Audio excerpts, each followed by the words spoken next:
Joko Widodo. Inilah bukti ketidakberpihakan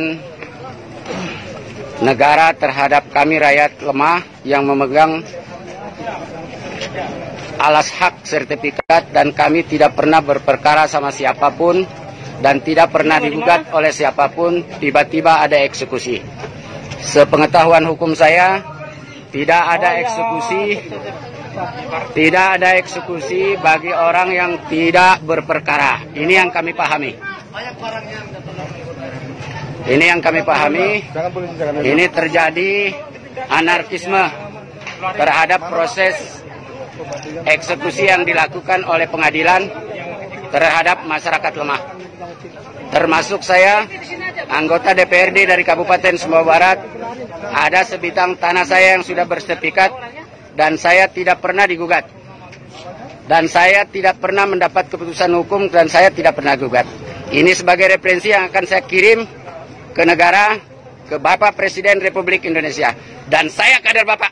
Saya anggota DPRD Kabupaten Sumbawa Barat dari PDI.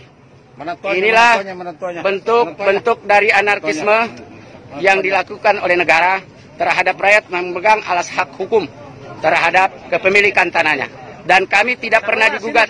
Tiba-tiba ada keputusan hukum. Ada keputusan hukum terhadap tanah itu, kami dieksekusi dan dirobohkan rumah kami.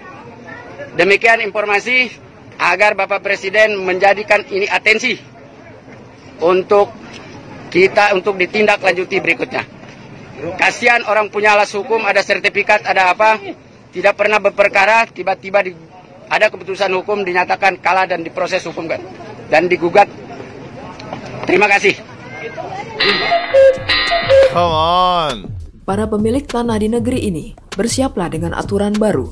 Menteri Agraria dan Tata Ruang sekaligus Kepala Badan Pertanahan Nasional Sofyan Djalil baru saja mengeluarkan peraturan menteri tentang sertifikat elektronik. Kementerian Agraria dan Tata Ruang ingin mewujudkan pelayanan pertanahan berbasis elektronik. Kedepan, tidak ada lagi sertifikat tanah berwujud kertas, semuanya bakal berbentuk elektronik atau sertifikat L. Untuk bisa mewujudkan sertifikat elektronik ini, instansi terkait harus membuat validasi terlebih dahulu dengan sertifikat tanah sebelumnya. Belait ini akan membuat sertifikat tanah asli nantinya tidak lagi tersimpan rapi di rumah, tetapi wajib diserahkan ke pemerintah. Dalam hal ini adalah Badan Pertanahan Nasional. Aturan tersebut tertera dalam pasal 16 yakni: pertama, penggantian sertifikat menjadi sertifikat L termasuk penggantian buku tanah, surat ukur, dan atau gambar denah satuan rumah susun menjadi dokumen elektronik. Kedua, penggantian sertifikat L sebagaimana dimaksud pada ayat 1 dicatat pada buku tanah, surat ukur, dan atau gambar denah satuan rumah susun. Ketiga, Kepala Kantor Pertanahan menarik sertifikat untuk disatukan dengan buku tanah dan disimpan menjadi warkah di kantor pertanahan. Keempat, seluruh warkah sebagaimana dimaksud pada ayat 3 dilakukan alih media dan disimpan pada pangkalan data. Belait ini sudah diteken oleh Sofyan Djalil sejak 12 Januari 2021 yang lalu.